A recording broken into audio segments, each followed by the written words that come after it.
look at the clock on your wall or make you just glance at the watch on your wrist. Right.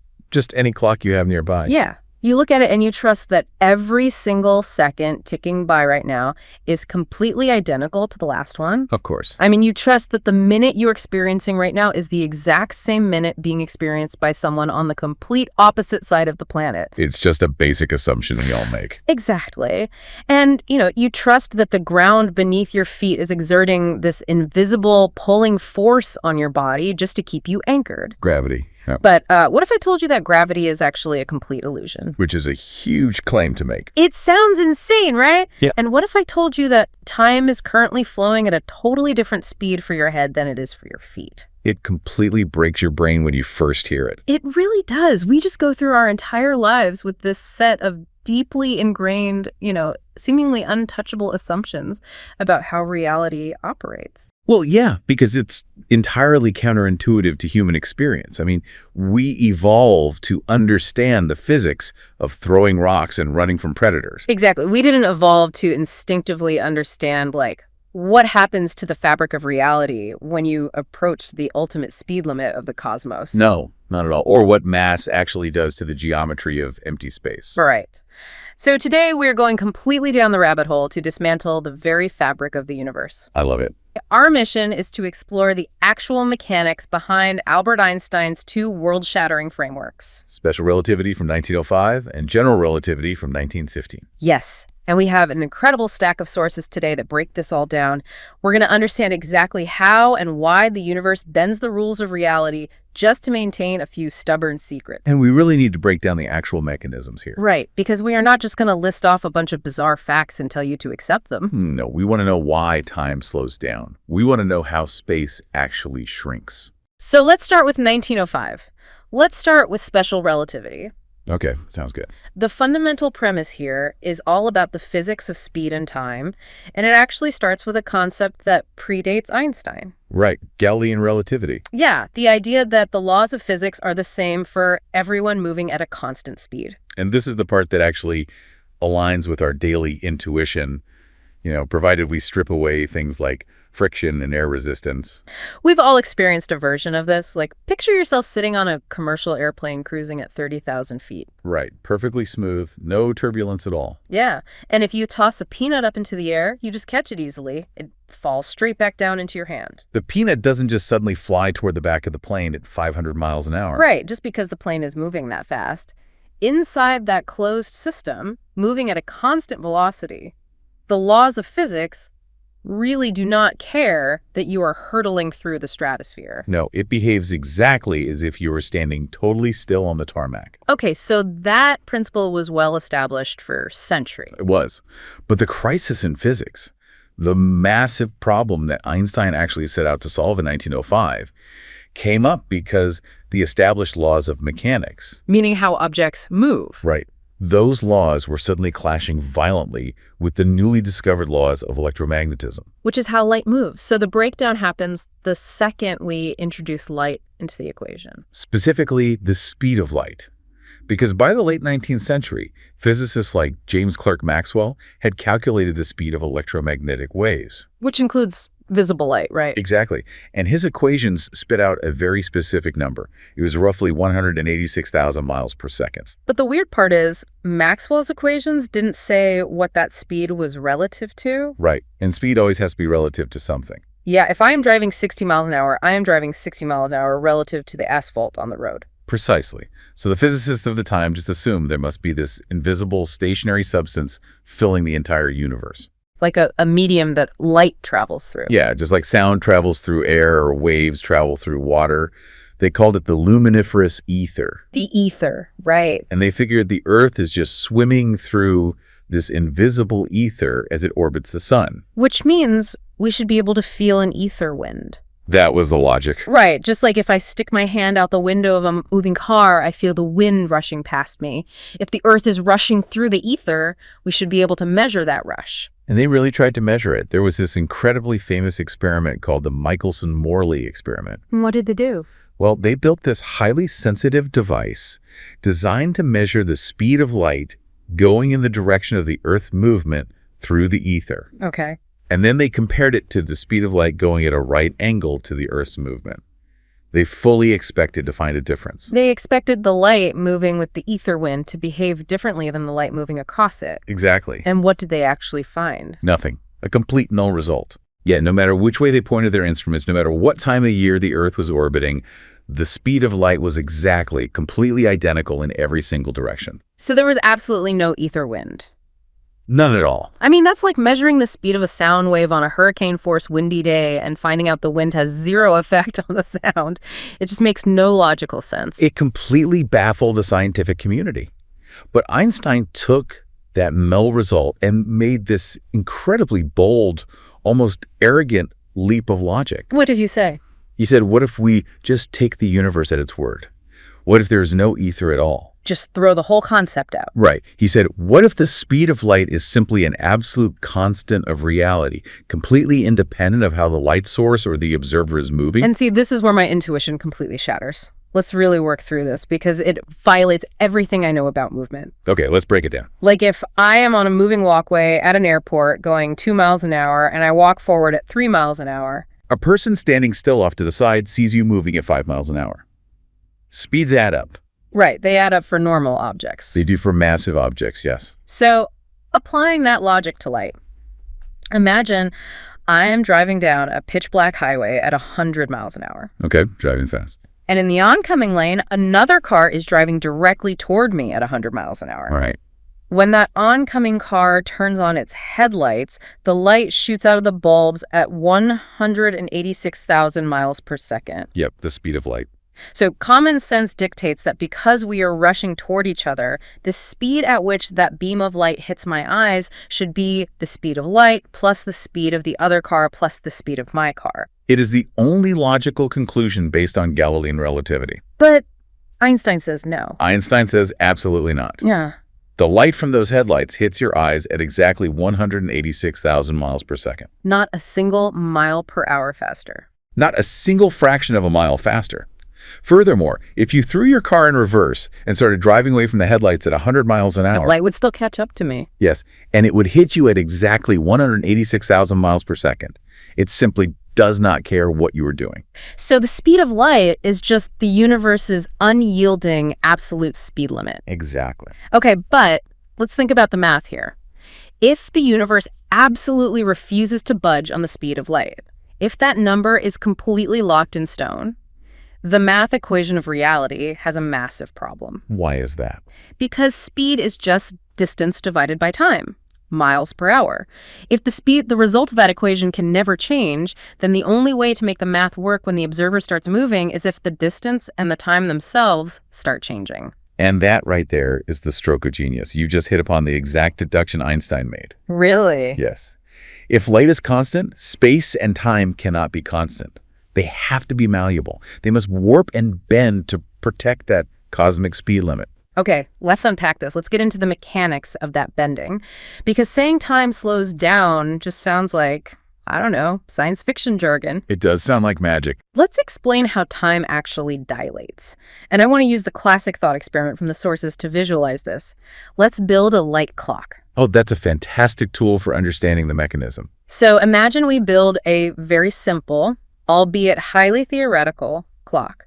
It consists of 2 mirrors facing each other, perfectly parallel. Okay. Like one on the floor, one on the ceiling, let's say exactly 1 meter apart. A 1 meter gap. Right.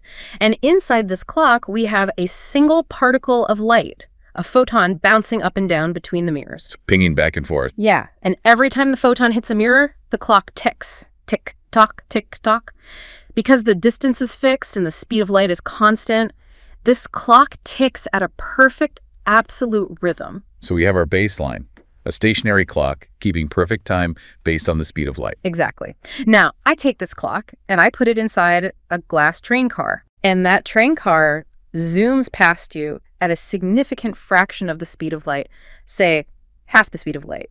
I am inside the train car, and you are standing still on the platform watching me go by. Okay, I have the picture. I'm on the platform. From my perspective, inside the moving train, nothing has changed at all. I am moving at a constant speed, so our old friend Galilean relativity applies. Right, just like the smooth airplane ride. Exactly. I look at my light clock. The photon is just bouncing straight up and down between the mirrors. Tick-tock, totally normal. But what do you see from the platform? Well, this is where the geometry actually forces time to bend. How so? From my perspective on the platform, I don't see the photon bouncing straight up and down. Because the train is moving forward while the photon is moving up, the photon actually has to travel on a diagonal path to hit the top mirror. Oh, because the mirror moved forward while the light was traveling? Exactly. It moves up and forward simultaneously. Then, to hit the bottom mirror, it has to travel on a diagonal path down and forward. So it's essentially drawing a zigzag pattern through the air from your perspective. Yes, a zigzag pattern. Now let's look at the basic geometry of a triangle. The diagonal line is always longer than the straight vertical line. Right, the hypotenuse is the longest side of a right triangle. So from my perspective on the platform, your photon is traveling a significantly longer distance to get from the bottom mirror to the top mirror than it was when the clock was stationary. And here is the trap. The photon is traveling a longer distance, but we already established the ironclad rule. The speed of light cannot change. Right. It cannot speed up to cover that extra diagonal distance in the same amount of time. It simply cannot. So if the distance is longer and the speed is exactly the same, what is the only possible mathematical outcome? It has to take more time for the photon to reach the mirror. Yes. From my perspective on the platform, the tick of your clock takes longer to happen. I literally watch your clock tick slower. That is wild. And it's not a mechanical failure of the mirrors. It is the fundamental reality of the universe. To me, time inside your moving train has stretched out. It has dilated. Because the universe basically had to choose between letting the speed of light change or slowing down time itself.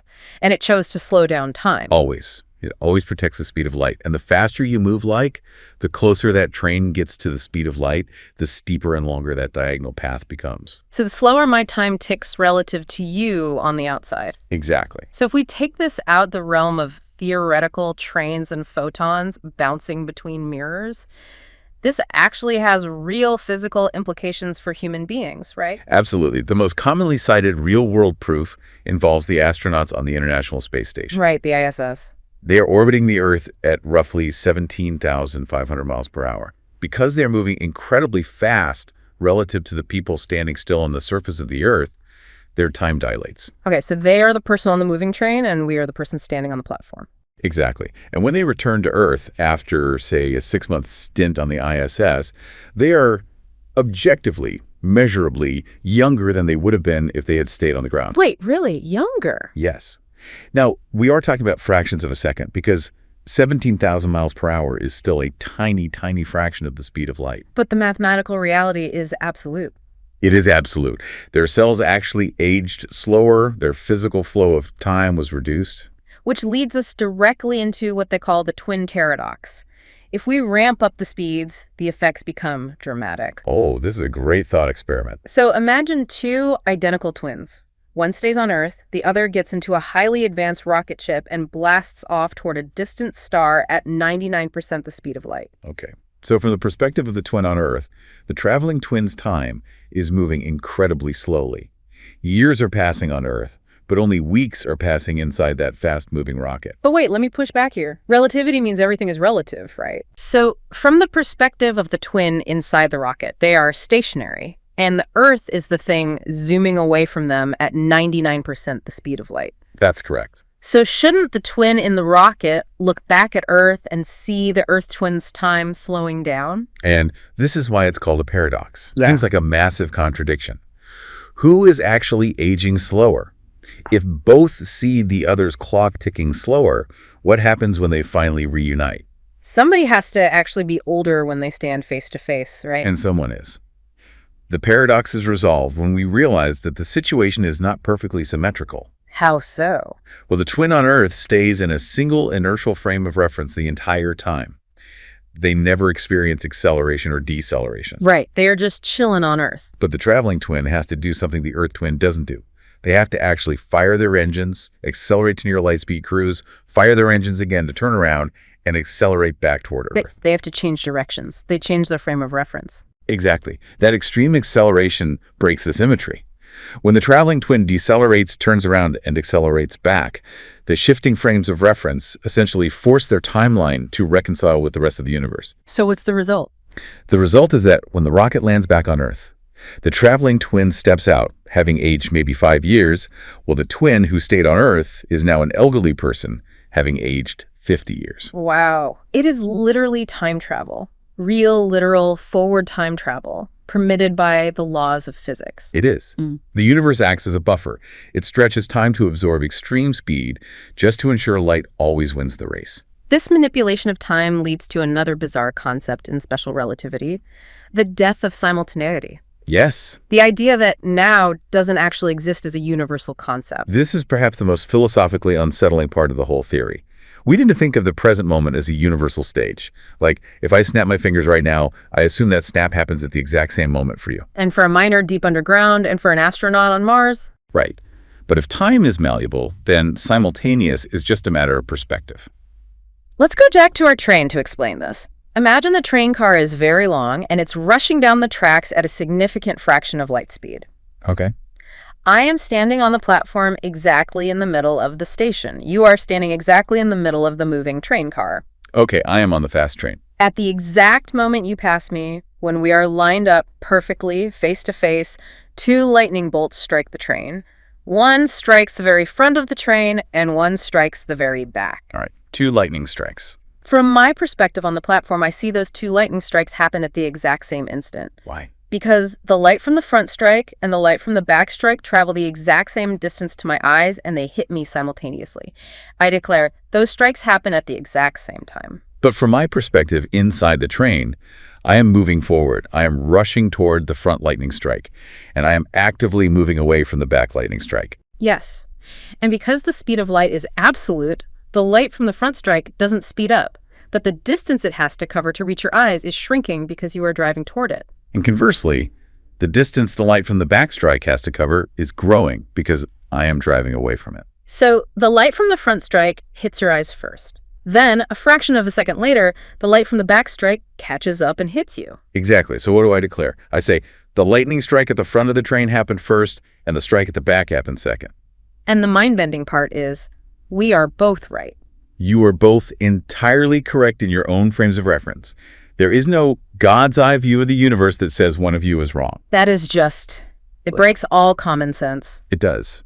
The events were simultaneous for me, and they were sequential for you. Absolute time just does not exist. The universe is a tapestry of relative timelines woven together. It makes my brain hurt, but the logic is inescapable. Okay, so we've established that time stretches, but earlier we said the equation for speed is distance over time. Right. If time stretches, distance has to adapt as well. Right. The universe also bends space. Length contraction, that's the companion to time dilation. When you move at relativistic speeds, space itself shrinks in the direction of your motion. Again, I really want to clarify the mechanism here. Are we talking about an optical illusion? Does the object just look squished because the light is playing tricks on our eyes? No, not at all. Or is there some physical pressure crushing the object like a soda can in a vise? Neither. It is not an illusion, and it is not mechanical compression. The actual geometry of the space the object occupies contracts. So if I am watching a 100-foot-long spaceship fly past me at 90% the speed of light, from your stationary perspective, you would measure that spaceship to be roughly 43 feet long. What? Really? Yes. Its length in the direction of travel has physically contracted by more than half. If you could somehow take a giant ruler and snap a photo as it passed, the ruler would confirm it is 43 feet long. But what about the astronaut inside the spaceship? The astronaut inside feels absolutely nothing. To them, they are stationary in their own frame of reference. They take out their tape measure, walk from the nose to the tail, and measure exactly 100 feet. So the atoms in their body aren't crushed. The metal isn't stressed. Nope, because their tape measure has also contracted along with the ship and the space around it. Oh, wow. Everything inside that frame of reference contracts proportionally. Exactly. And because of the relativity of the situation, if the astronaut looks out the window at you standing on Earth, they see the Earth rushing toward them at 90% the speed of light. Which means they see the entire planet Earth squished into an oval shape in their direction of travel. So I look like a pancake to them, and they look like a pancake to me. Precisely. And you are both measuring reality correctly from your respective frames. The universe manipulates the ruler of space and the ticking of the clock simultaneously to ensure the speed of light never wavers. Okay, there is a third bending rule in special relativity, and this is the one that sets up the most famous consequence of Einstein's work. We've covered time stretching, we've covered space shrinking. The third rule is that mass increases with speed. The faster you move, the heavier or more massive you become. It is the ultimate speed governor of the universe. It actually answers the fundamental question. Why can't we just build an engine with endless fuel and keep accelerating until we break the light speed barrier? Right, because in empty space, there is no air friction to slow you down. If I turn on a rocket thruster and just leave it running, Newton's laws say I should just keep going faster and faster and faster. That's classical physics, yeah. So why can't I eventually hit 186,000 miles per second? Because the energy you are pumping into those thrusters to gain speed stops translating purely into motion and starts translating into mass. Wait, energy turns into mass? Yes. Yeah. As you get closer to the speed of light, the energy you add actually makes your spaceship more massive. Its inertia increases. It becomes profoundly stubborn. So it's not that I hit a physical wall, it's that the vehicle I am driving literally becomes too heavy to push any faster? Exactly. At 10% the speed of light, the mass increase is negligible. But at 90%, your ship is significantly more massive than when it launched. And by the time you reach 99.9% the speed of light, Your ship's mass has skyrocketed. It is astronomically heavy. and a heavier ship requires more thrust to accelerate. An exponentially increasing amount of thrust. To push an object with mass to the actual speed of light, its mass would become infinite. Which means pushing it would require an infinite amount of energy. Right. And since infinite energy doesn't exist in the universe, the speed of light remains an utterly impenetrable barrier for anything made of matter. That makes perfect sense. It is the asymptote of reality.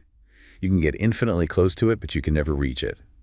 Only things with completely zero mass, like photons of light themselves, can travel at the speed of light. In fact, things with zero mass have no choice. Right. They must travel at the speed of light. Exactly. They have no choice. So this mechanism, this realization that energy pumped into a system actually transforms into extra mass, was the breadcrumb that led Einstein to the ultimate equation. The crown jewel of 1905, E equals mc squared. Let's really unpack this, because it is universally recognized, but I think rarely understood on a deep level. We know the letters, energy equals mass times the speed of light squared. Right. But let's talk about what this equation physically did to the field of physics. Prior to this, mass and energy were entirely segregated concepts, weren't they? Completely segregated. For centuries, science operated under two separate conservation laws. The conservation of mass, which states that matter cannot be created or destroyed, only rearranged. Okay. And the conservation of energy, which states that energy cannot be created or destroyed, only transferred. There were two different ledgers in the accounting book of the universe. So mass is the block of wood.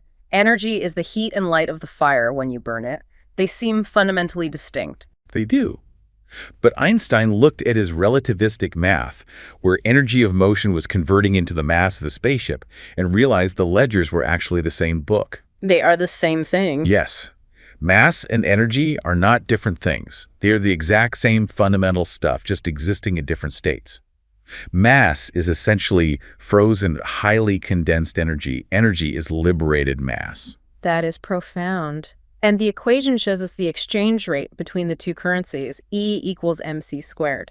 Let's look at that exchange rate. The c in the equation is the speed of light, 186,000 miles per second, or roughly 300 million meters per second. That is already an unfathomably large number. But the equation doesn't just call for the speed of light, it calls for the speed of light squared. You have to multiply 300 million by 300 million. Oh my God, that's a 9 with 16 zeros after it. 90 quadrillion. Exactly. So the equation is essentially energy equals mass multiplied by 90 quadrillion. Wait, if the multiplier is that huge, that means a tiny microscopic amount of mass equates to a colossal, terrifying amount of energy. Staggering amounts. If Yeah. you took a single paperclip, just a standard metal paperclip resting on your desk, Okay. and you could completely convert 100% of its mass purely into energy, it would release roughly the same amount of destructive force as the atomic bomb dropped on Hiroshima. In a single paperclip. In a single paperclip. The sheer volume of energy packed into the physical matter around us is incomprehensible. Yeah. Every object you touch, your coffee mug, your phone, the chair you are sitting in, is a massive silent reservoir of locked up energy. It fundamentally changes how you look at the physical world. The desk in front of me isn't solid stuff. It's just an incredibly dense configuration of bound energy waiting for the right key to unlock it. And humanity did eventually find the key, for better and for worse. I mean, the principles underlying E equals mc squared are what power the sun, as it converts millions of tons of hydrogen mass into light and heat energy every second. And it is the principle we tapped into when we split the atom to create nuclear reactors and atomic weapons. Exactly. The realization that matter is just a storage locker for energy shaped the entire 20th century. Special relativity really is an absolute masterpiece of human intellect. It completely solved the crisis of light speed, it redefined time, redefined space, and unified mass and energy. It did. But we are only halfway through our deep dive. Because Einstein wasn't satisfied. He had left a glaring hole in the theory, right? The massive one. Special relativity is called special because it only applies to special cases, specifically objects moving at a steady, constant velocity. Like the smooth train. Right. It didn't deal with objects that were accelerating or changing direction. And much more problematically, it completely ignored the most ubiquitous force in our daily lives. Gravity. Gravity. Isaac Newton had described gravity wonderfully in the 17th century. His equations worked perfectly for calculating the arc of a cannonball or the basic orbits of the planets. Right. Newton said gravity was a pulling force of attraction between two masses. The apple falls because the Earth reaches up with an invisible tether and pulls it down. But Newton's version of gravity had a fatal flaw when viewed through Einstein's new relativistic lens. What was the flaw? Well, according to Newton's math, gravity acts instantaneously across any distance. If the sun were to suddenly disappear right now, just vanish from existence, Newton's equations say that the Earth would instantly fly off out of its orbit into deep space. Because the gravitational tether would snap instantly. Exactly. But Einstein just proved that nothing can travel faster than the speed of light, not even information. Right. I mean, it takes light from the sun 8 minutes to reach the Earth. So if the sun vanished, we shouldn't know about it gravitationally or visually for 8 whole minutes. Exactly. Einstein knew Newton's instantaneous pull had to be wrong. Gravity couldn't be a force that transmits instantly across empty space. He spent the next 10 years agonizing over this, trying to weave acceleration and gravity into his tapestry of space and time. And what he came up with in 1915, general relativity, requires an even bigger leap of imagination than time dilation. Oh, ouch. Because he looked at gravity and concluded it isn't a force at all. The great realization was the equivalence principle. Einstein realized that sitting in a closed room on the surface of the Earth, feeling the downward pull of gravity. Okay, like I'm doing right now. Right. That is physically indistinguishable from sitting in a closed rocket ship in deep space that is constantly accelerating upward at 9.8 meters per second squared. Wait, let me visualize that. If I'm in a rocket in empty space and the engines fire, pushing the floor up into my feet, it forces me down into my chair. Right.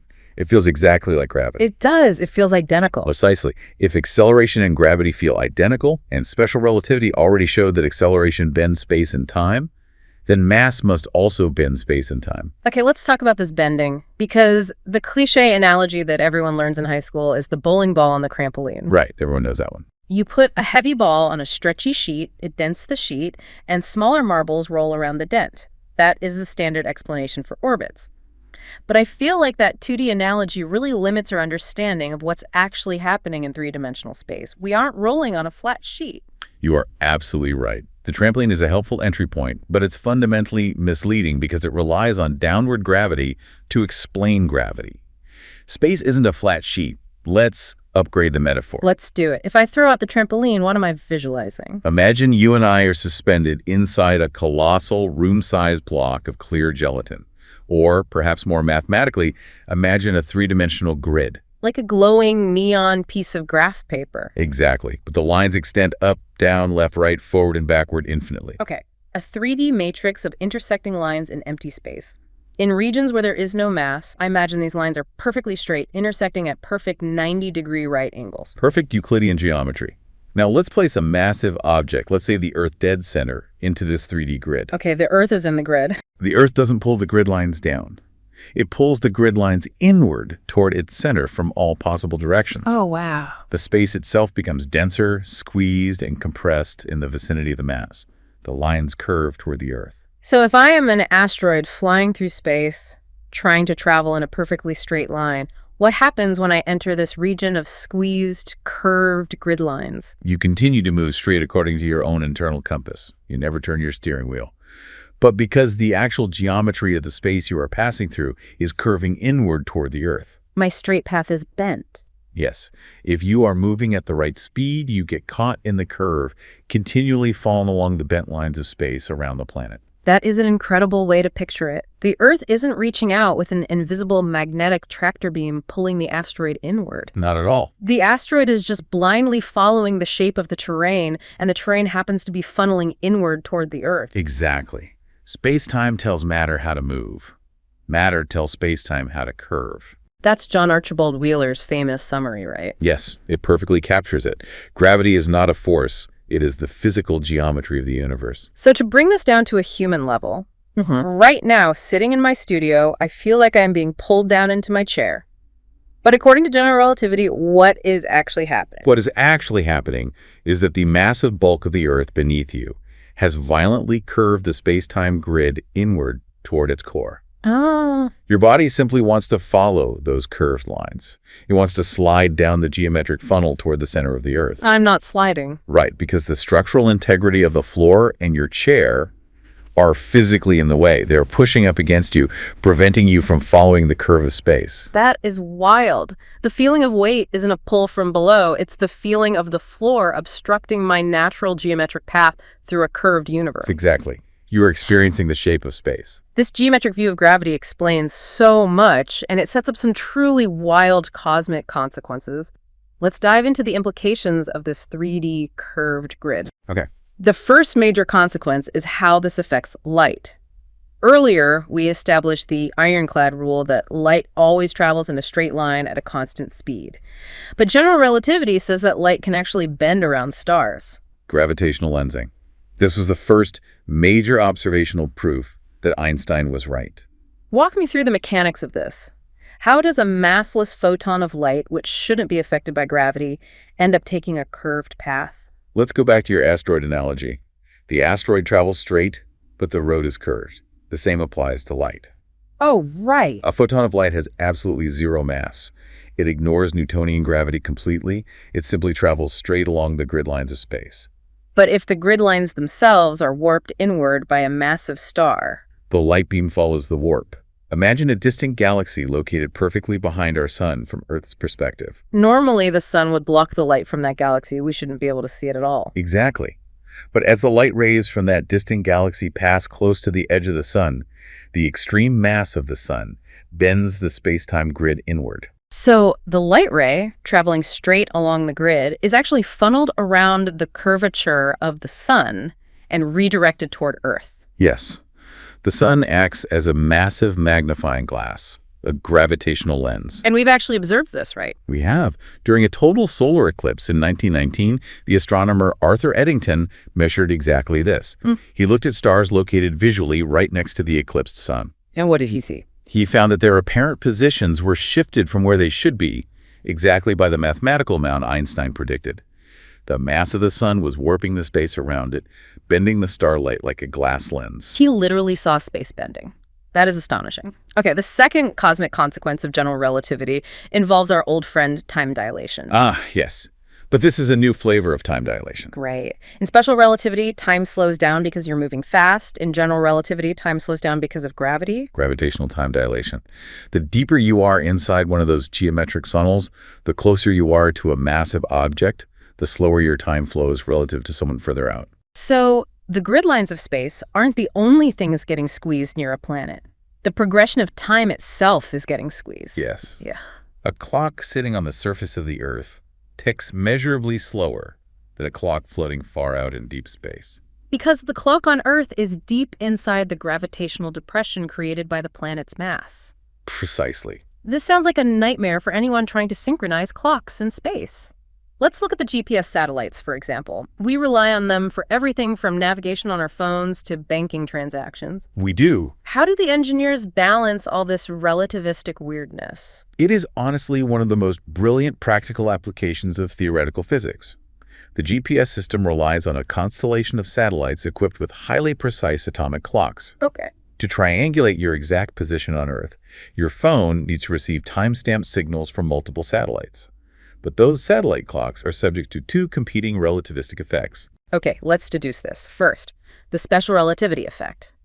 The satellites are moving incredibly fast relative to the ground, about 8,700 miles per hour. Right. Because they're moving fast, their clocks should slow down compared to our clocks on the ground. Correct. The speed effect means the satellite clocks lose about 7 microseconds a day relative to Earth. But then we have the general relativity effect. The satellites are orbiting 12,000 miles above the Earth's surface. Right. They are much higher up in the gravitational funnel. The gravity up there is weaker. The space-time grid is less squeezed. And because they are in weaker gravity, time runs faster for them compared to the deep gravitational well on the surface of the Earth. So how much faster? This gravity effect causes the satellite clocks to gain about 45 microseconds a day. So we have two invisible rules of the universe fighting each other. Speed slows time down by 7 microseconds. Weaker gravity speeds time up by 45 microseconds. Leaving a net gain of roughly 38 microseconds every single day. Wow. If the engineers did not program Einstein's equations into the satellite software to artificially slow the atomic clocks down by exactly 38 microseconds a day, What would happen in my map app? the entire global positioning system would fail in a matter of minutes. Minutes. Yeah. Within a single day, the navigation error would accumulate to about 7 miles. In a week, it would be off by 50 miles. That's crazy. Airplanes couldn't navigate, the financial grid would lose synchronization. The modern world works because we constantly, mathematically adjust for the fact that the Earth's mass and the satellite speed are warping the passage of time. Every time I use my phone to find a coffee shop, I am proving Einstein right. That is wild.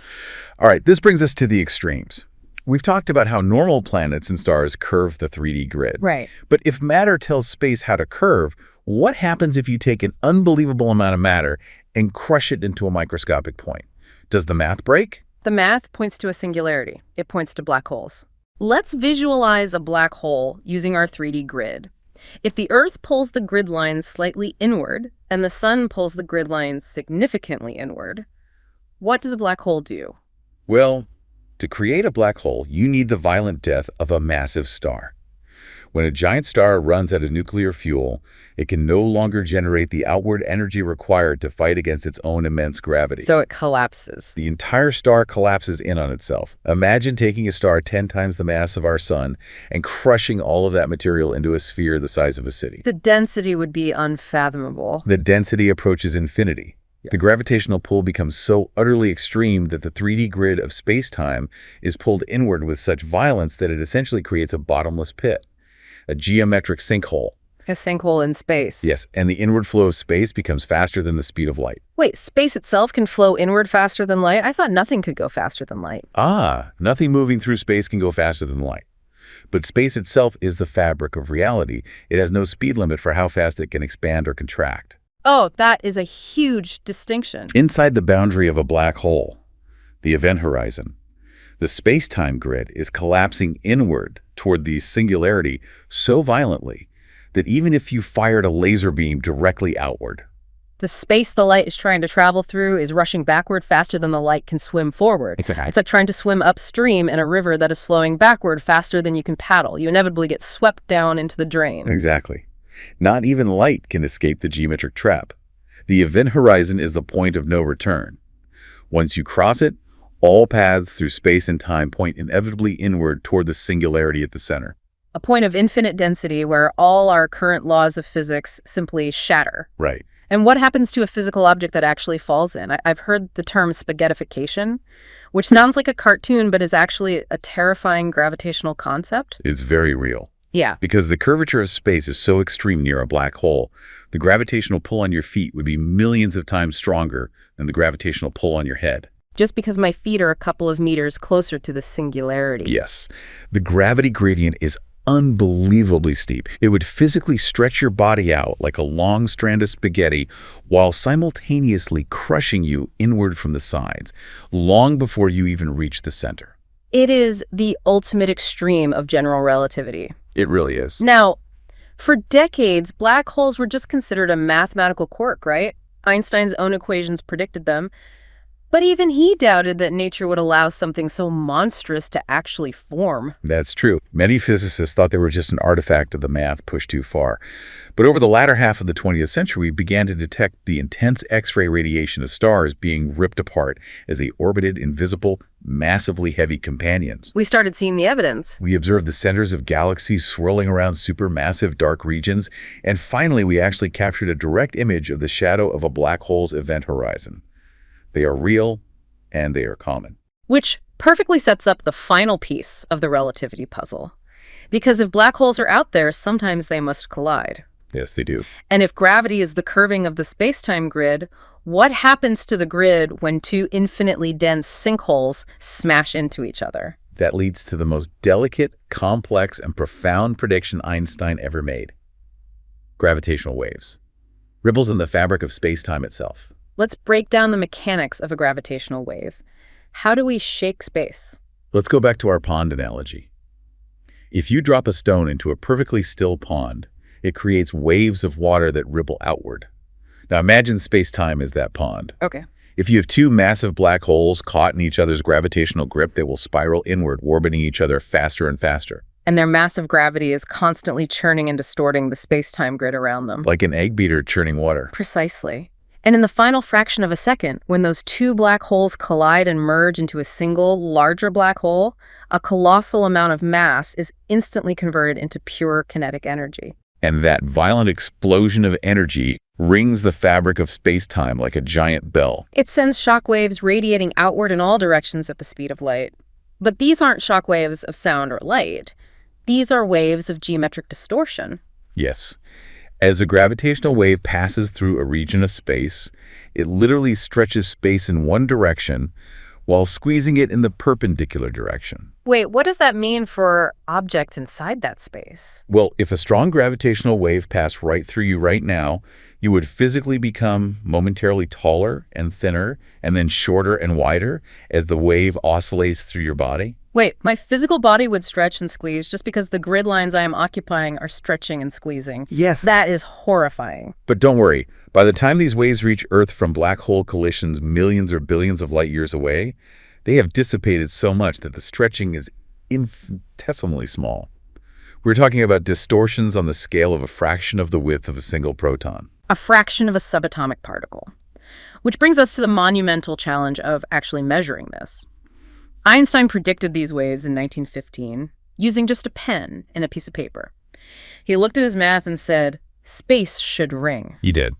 But he also calculated how incredibly faint these ripples would be by the time they reached us, and he assumed humanity would never, ever be capable of building a machine sensitive enough to measure them. It seemed technologically impossible. I mean, how do you measure a ruler shrinking if the ruler itself shrinks along with the space? Exactly. If the space stretches, the tape measure stretches too, so it still looks exactly the same. Right.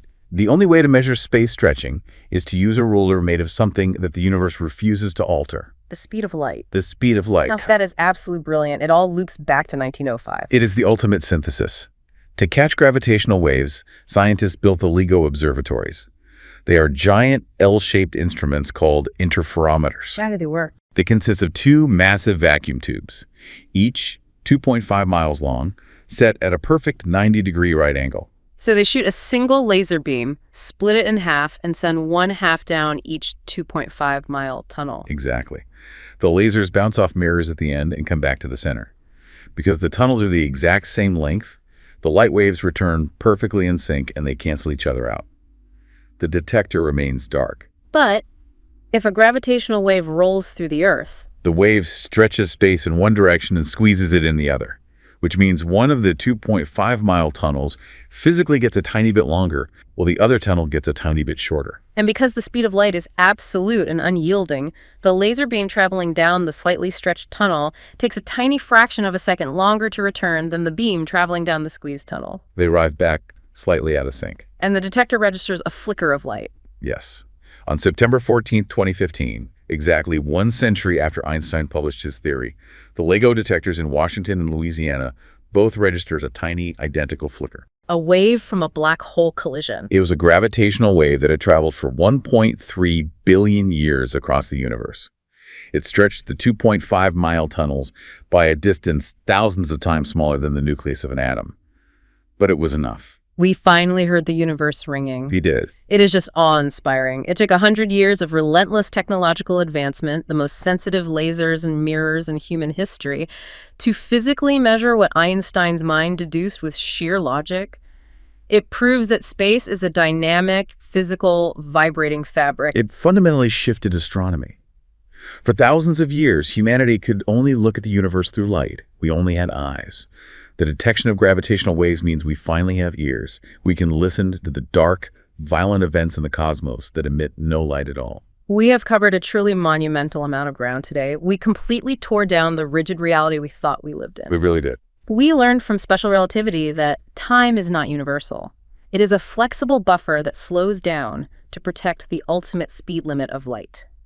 We learned that the matter composing our bodies and our world is just tightly coiled energy waiting to be released. And we learned from general relativity that gravity isn't an invisible string pulling us down. It is the three-dimensional terrain of a universe warped by mass. Right. Heavy objects squeeze the space around them, dictating how everything else moves, slowing down clocks, trapping light in black holes, and sending out ripples across the cosmos when they collide. The sheer interconnected elegance of it all is staggering.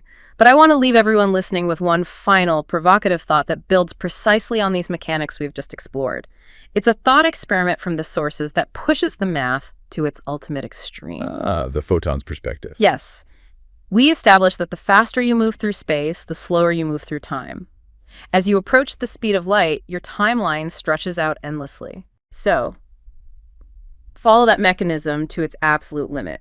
What happens if you actually reach the speed of light? What happens to time? The mathematics state that at exactly the speed of light, time dilation becomes infinite.